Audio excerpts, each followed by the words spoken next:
Pamukan TNI terbendung, serangan balik lumpuhkan satu persatu keparat darat di Papua.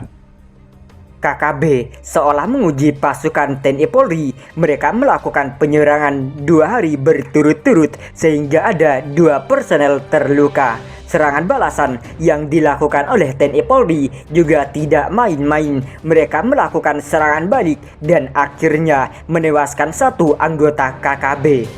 Berikut kronologi KKB Papua melakukan penyerangan 2 hari berturut-turut, yakni Selasa dan Rabu. 2 personel Polri terluka dalam serangan membabi buta kelompok kriminal bersenjata KKB. Namun aparat TNI Polri tak tinggal diam dan melakukan serangan balik hingga 1 anggota KKB Papua tewas. Kronologi berawal saat KKB Papua menyerang pos keamanan di distrik Kiwiro, Kabupaten Pegunungan Bintang, Papua, Selasa. Ibtu Budi Basra dan Pratu Yacop Tumboy terluka. Dalam penyerangan tersebut, Ibtu Budi terluka di bagian dada, sementara Baratu Yakob terserempet peluru di pelipis kanan. Kedua korban kini telah dievakuasi dan mendapat perawatan di RS Bayangkara Jayapura. Lalu pada Rabu, KKB Papua kembali berusaha menyerang pos keamanan di Kiwiro. Ditreskrimum Polda Papua, Kombes Faizal Ramadhani menyebut untuk kali ini tidak ada korban dari aparat keamanan. Ia pun mengklaim aparat keamanan melumpuhkan 1 anggota KKB Papua yang ikut dalam penyerangan itu. Mereka menyerang dan kita hantam mereka. Dipastikan 1 tewas, kata Faizal melansir dari kompas.com. Situasi keamanan di distrik Kiwiro mulai terganggu sejak saat itu KKB Papua Ngalum Kupel pimpinan Lame Taplo terlibat kontak senjata dengan aparat keamanan. Dari kejadian tersebut, seorang anggota TNI mengalami luka tembak di bagian tangan, sedangkan Komandan Operasi KKB Papua Ngalum Kupel Eli M. Bidana tewas dan 2 anggota KKB Papua lainnya terluka. Namun setelah kontak senjata tersebut, KKB justru turun ke pusat kota Kiwiro dan melakukan pembakaran sejumlah fasilitas umum seperti puskesmas, sekolah, hingga kantor Bank Papua. Dalam aksi tersebut, seorang nakas Gabriela Meleani tewas dan 4 nakas lainnya terluka. Saat ini 35 personel Satgas Gabungan TNI Polri telah masuk ke Kiwiro setelah berjalan kaki selama 30 jam dari distrik Oksibil.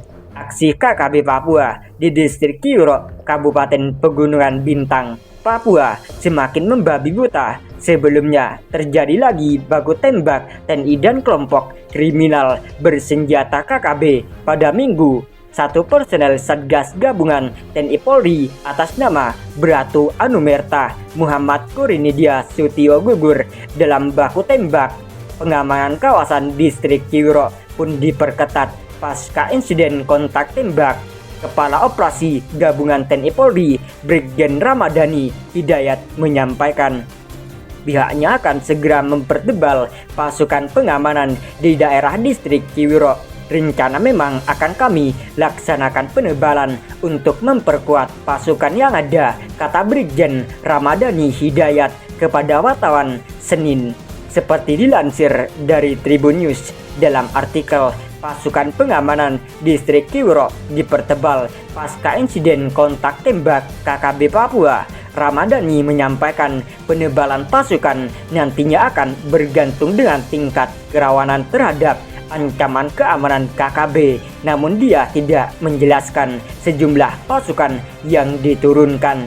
Kalau jumlah kan teknis tergantung kerawanannya. Jelasnya, Ramadhani menambahkan penebalan kekuatan pengamanan itu bertujuan agar menjadi distrik Kiwiro, Pegunungan Bintang tetap kondusif dan beraktivitas normal kembali. Kami lakukan langkah-langkah agar situasi menjadi kondusif dan masyarakat bisa melaksanakan aktivitas kembali, tandasnya.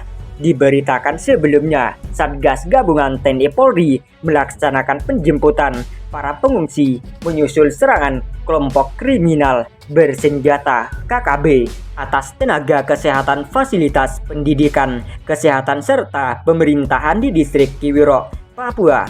Evakuasi itu dipimpin Kapolres Pegunungan Bintang AKBP Cahyo Kurinto beserta tim Satgas Gabungan TNI Polri. Adapun personel gabungan berangkat pukul 06.00 WIT dan tiba di Bandara Oksibil pada pukul 06.45 WIT. Selanjutnya, pada pukul 08.15 WIT, terbang menggunakan pesawat Smart Aviation ke distrik Kiwiro dan tiba pukul 08.45 WIT. Evakuasi warga dibagi dalam 2 kloter terbang.